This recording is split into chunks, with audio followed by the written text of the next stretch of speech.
Welcome to the presentation of Java exception handling. In terms of importance scale, I gave it 4, which means this is very important topic. So this is the list of topics that we are going to cover. So what is an exception? Exception represents an exceptional event, an error condition that typically occurs during runtime. Exceptions causes normal application flow to be disrupted. And we'll explain what that means in a few minutes.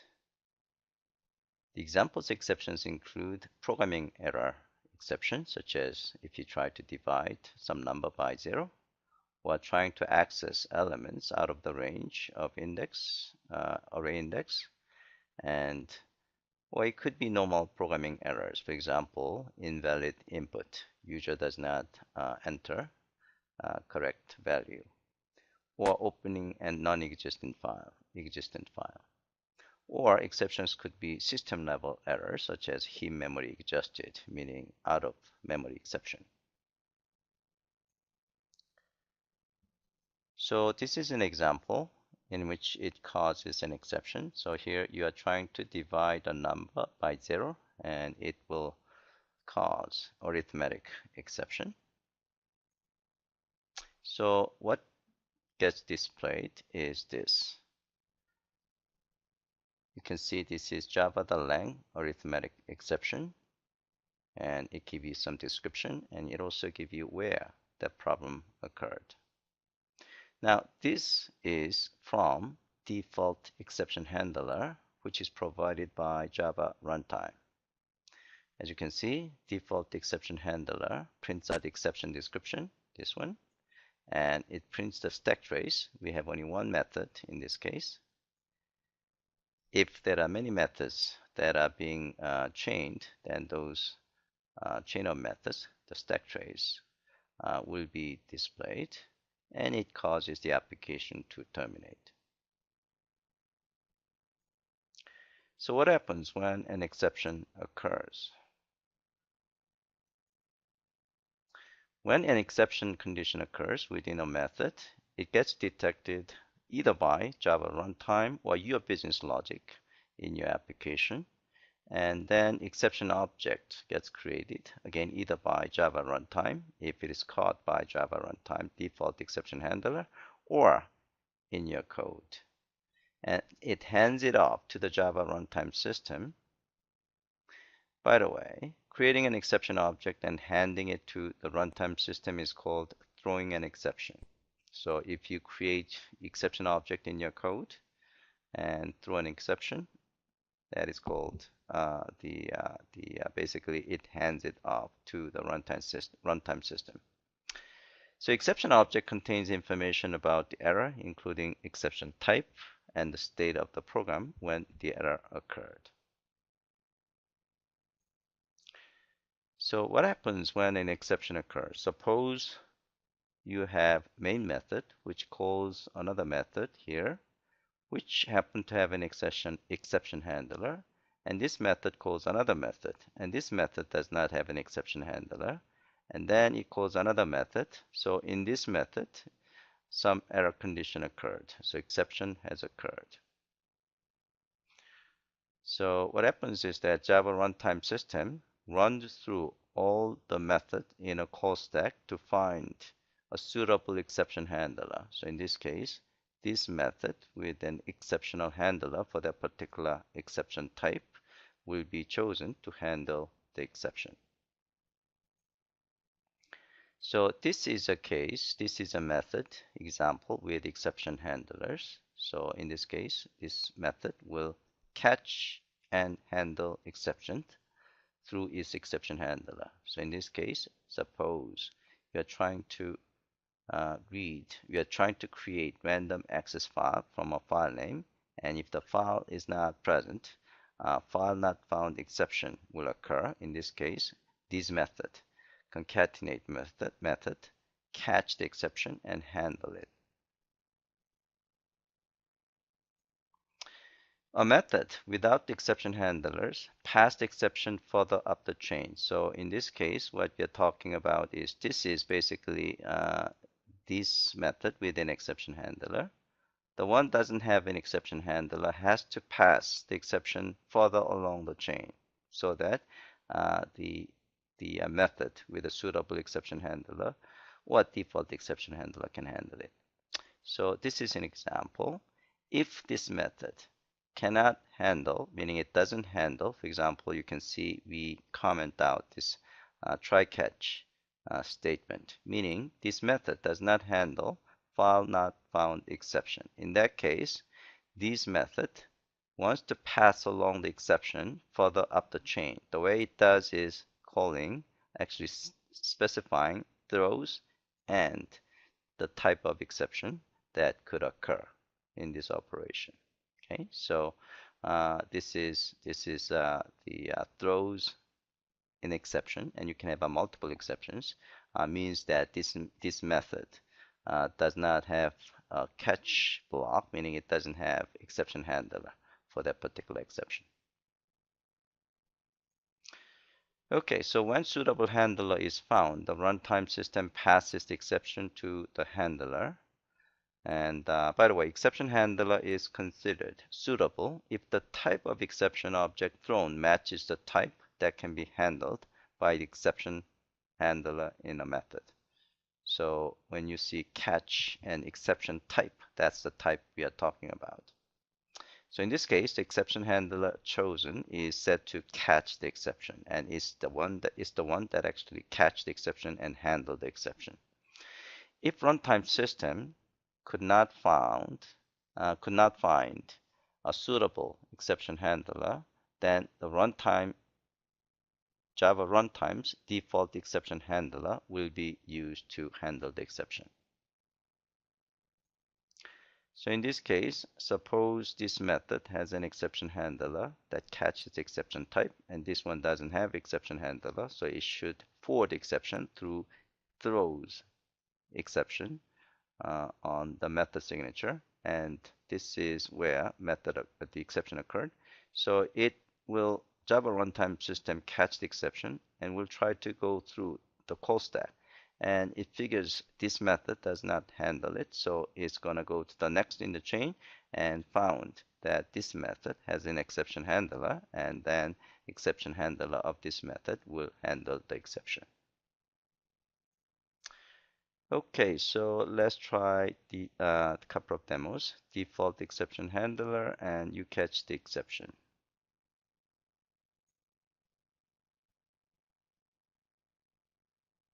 So let's take a look at the code. So this code main.java.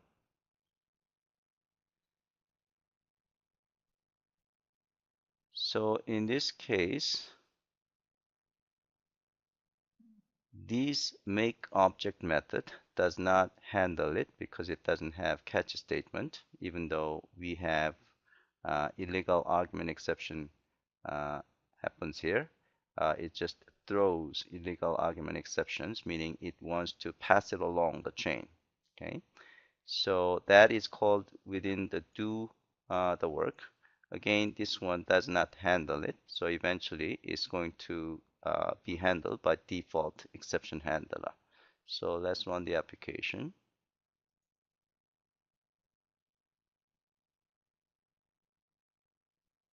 So this is handled by the default exception handler. And on the bottom, you see the main method. And this is an example where you are going to catch the exception yourself in one of your methods.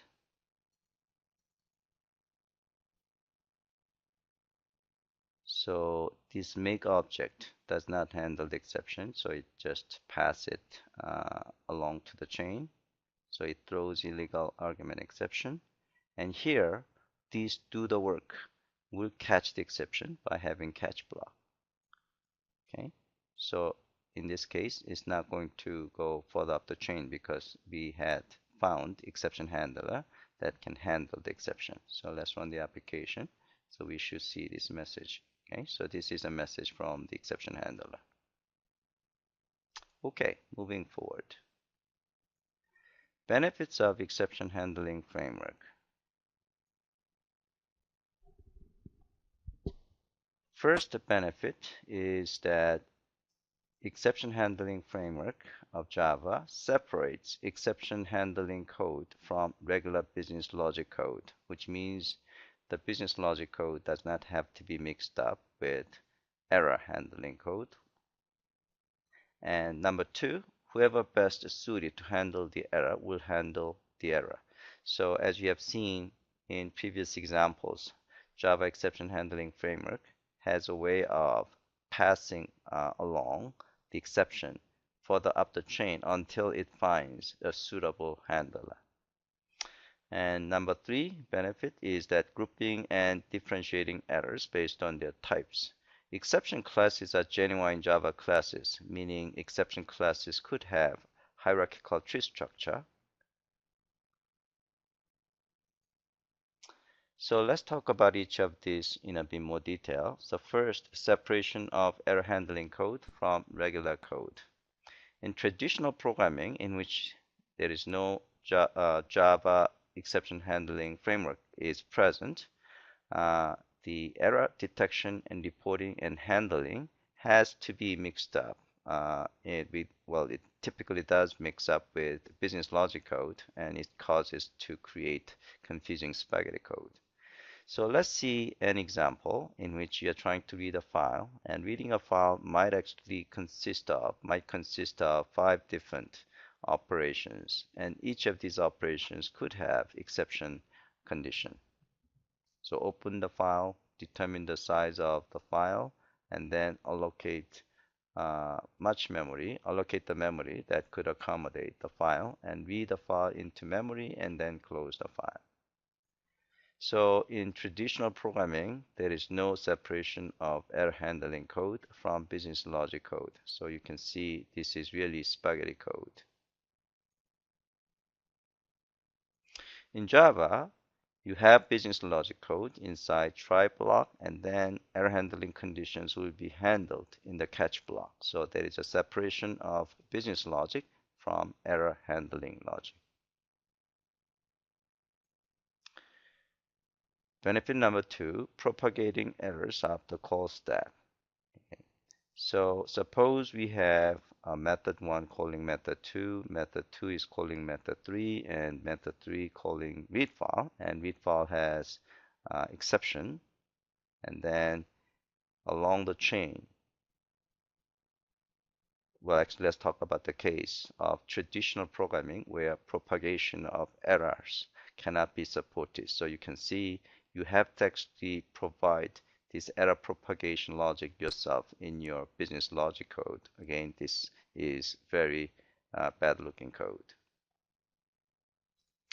So in Java exception framework, so as we talked about, either you can actually catch the method, or if you cannot handle the method, you are going to pass it along up the chain, and basically you say throw and the type of exception, and it will go to the method 2, and in this case method 2 also decided not to handle it, so it will pass it along the chain by saying throws exception, and now method 1 has exception handler that catch the exception and do some error processing. Grouping and differentiating error types. Again, because exception class is a genuine Java class, the grouping and categorization of exceptions is very easy thing to do in Java. For example, you could have general exception called java.io exception. This is in fact the exception class from JDK, and it basically covers all IO related exception. And then a child class of IO exception could be file not found exception. So method can write specific handlers that can handle very specific exceptions. So you could actually write a catch block with specific exception type. So in this case, you are going to catch only file not found exception, not general IO exception. You can also use a super type in the type here to catch all IO related exceptions. So here it's going to catch not only file not found exception, but it will also catch E or F exception and so on. Okay, moving forward. Catching exceptions with try catch. So you can have a multiple catch block, and you can specify type for each catch statement. So in this example, we catch arithmetic exception type here by specifying arithmetic exception type and the exception object. This is the case that we have two catch blocks. So we catch not only arithmetic exception, but we also catch array index out of bound exception. Catching exceptions with finally. So finally is doing whatever that needs to be done at the end of your try block. So contains code for cleaning up typically after try or exception catch. So you have a try and then you catch an exception, and then you have finally block, and this finally block, the code in this finally block will be executed no matter what. So block of code always gets executed, meaning block of code inside finally block always gets excited on various scenarios. Forced exit case, or normal completion case, caught exception case, or uncaught exception case. So regardless of the type of scenarios, finally block always gets executed. So yeah, this just kind of simply, they give you an example of different type of the flow, but regardless of the flow, finally block always gets executed. Okay, throwing an exception. So this is a case that you are creating your own exception object and throw that exception. Suppose if you detect some error condition in your logic, or for example, user does not enter right value or something like that, and if you want to throw an exception, you use throw an exception object. By the way, you have to create exception object by using new keyword. Okay, so many cases, the first time you're writing your exception code, whenever you throw an exception, you forgot this new, but you need to create an object, so you have to use new to create an exception object. So this is an example. Here we are checking whether user has entered valid input or not, and if it is not a valid input, then we want to throw some exception object. Here we are just using runtime exception class that is provided by JDK. Okay, so rules in exception handling. A method is required either catch the exception or catch the exception and handle the exception by itself, or pass them along further up the chain as we discussed. Except error or runtime exception and their subclasses. So we are talking about for non-checked exceptions, you don't have to follow this rule of exceptions. Okay. So either you have to catch and handle exception or pass it along the chain only for checked exceptions. And we'll talk about the concept of checked exception in a few minutes. And the way that you are going to pass along the exception to further up the chain is basically as we talked about, using throws on the method signature and then list of exceptions. So here, let's say we have a throws demo class, and here we are calling throwing class.math method. So it calls this method, and here there is a possibility of class not found exception, right? And here math method decides not to catch and handle the exception. Instead, it wants to pass it along further up the chain. So it uses throws class not found exception. And then further up the chain, we have main method, which actually provides a catch the block and handle the exception. Okay, so in this case, main method is the one that provides exception handler. Exception class hierarchy. So on the top we have throwable class, and it is a root class of all exception class. And immediate subclasses of throwable class is error class and exception class. An exception class conditions the user programs can reasonably deal with. Typically, exception class are the conditions you can actually handle in your program reasonably well. For example, file not found exception, or the invalid input exception, and things like that. And usually the result of some flaws in the user program code, or some the user business logic normal programming exception. So divide by zero error or array out of bound exception belongs to exception class.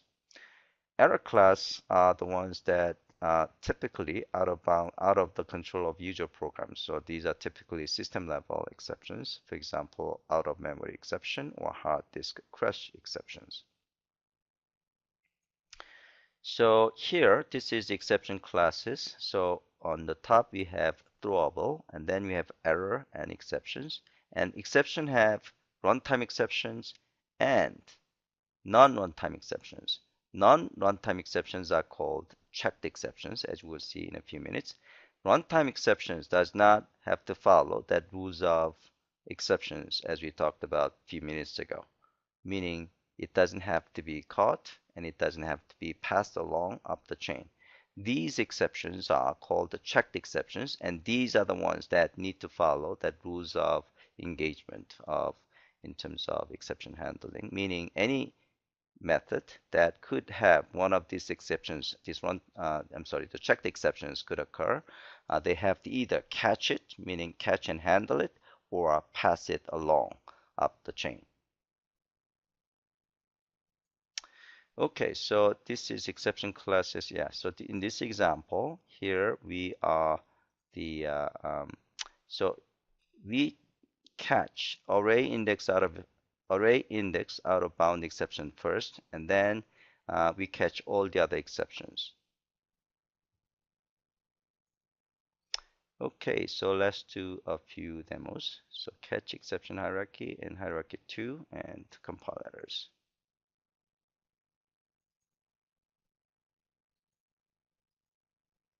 So in this case,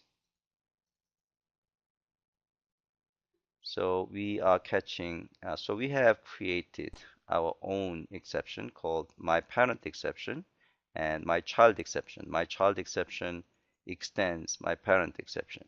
So you, in this case, catch my child exception first, and then you catch my parent exception.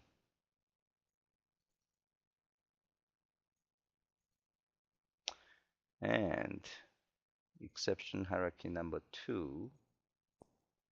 So instead of catching my child exception first and then catching my parent exception, you can actually provide top level exception type to catch all. So in this case, my parent exception is used to catch them all. Okay. Now, this one is interesting. So this one has an error. The reason is because you already catch my parent exception, meaning it catched all the exceptions. And then you are trying to catch it again by having my child exception right after that. So in this case, this is an error, compiler error, okay? Because compiler knows it will be, all the exceptions will be caught here, and this is in fact duplication.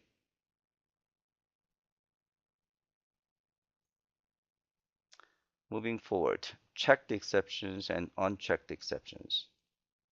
So checked exceptions, for checked exceptions, Java compiler checks if the program either catches and handles the exceptions or pass them along further up the chain. If none of these rules follow, then compiler error will occur. For unchecked exceptions, like runtime exceptions, are not subject to compile time checking for exception handling. So these unchecked exception types are error exception or runtime exception, and subclasses of runtime exceptions. So arithmetic exception is a subclass of runtime exception. So you don't have to actually follow the rule of engagement, meaning you don't have to catch exception or you don't have to pass them along up the chain.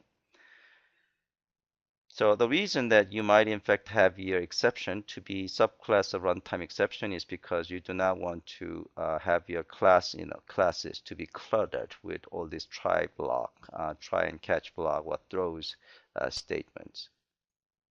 Okay, so let's try file not found exception and arithmetic exception. So note that file not found exception is checked exception, which means it has to be either caught or pass it up along the chain. Arithmetic exception is a runtime exception, which means you don't have to do that. So let's try that. File not found exception.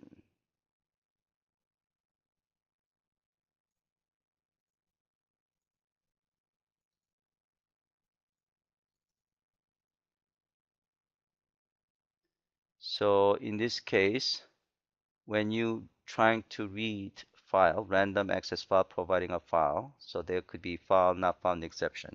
So here you have to either catch it or you have to pass it along. So if you do not have this catch block, then it's going to be a compile error. Okay. So and it actually catches with the exception. So if you let's say remove the code of, for example, like this one, let's actually say cut the code, then you can see it's a compile error. Unreported exception, file not found exception must be caught or declared. Uh, so either in this case, you have to, in this case, if you say throws the file not found exception, then it'll be okay. For example, throws file not,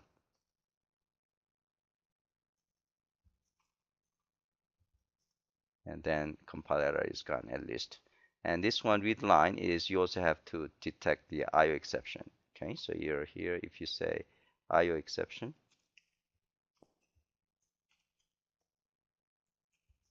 again, you will be fine. Okay, all right, so I'm gonna just change the code to its original state. Okay, so that is file not found exception. Now let's take a look at the example of arithmetic exception, which is a runtime exception, which does not follow this rule.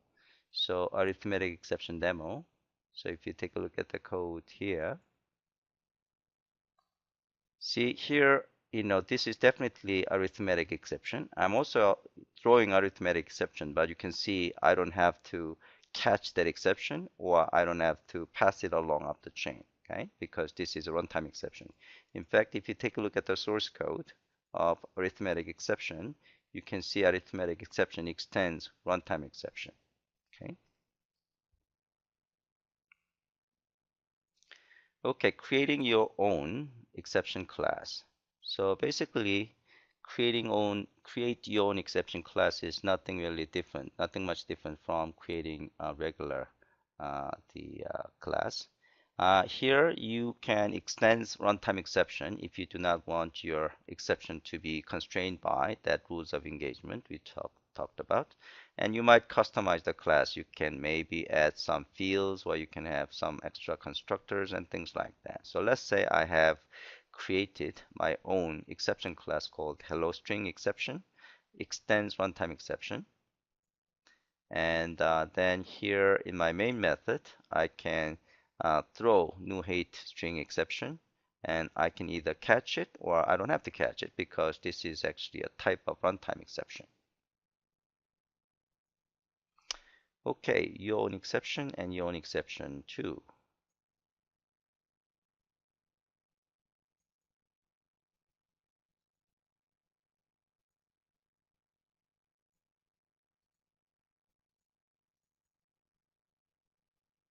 So this is my exception, extends exception, and I have a constructor method, to constructor method. And here I'm throwing an exception. So I have F method and G method, and in both method I'm throwing my exception. So in my main method, I'm calling F and I'm calling G. So they should actually throw exceptions. So run the application. Okay, so as expected. So, the throwing exception, this is from system out println statement, and this is from the your own exception, my exception. Yeah, so this one and these three lines are from F, and these lines are from G. Okay, so if you actually in fact go to main code, this is where F is being called, and F is called the throwing an exception, my exception. Okay, so you can see the my exception, this one. All right, so the exercise, my own exception number 2 is pretty much the same thing. Okay, hex code, decimal value. All right, so this is the same code. I'm going to actually just move on. Okay, last topic is assertions.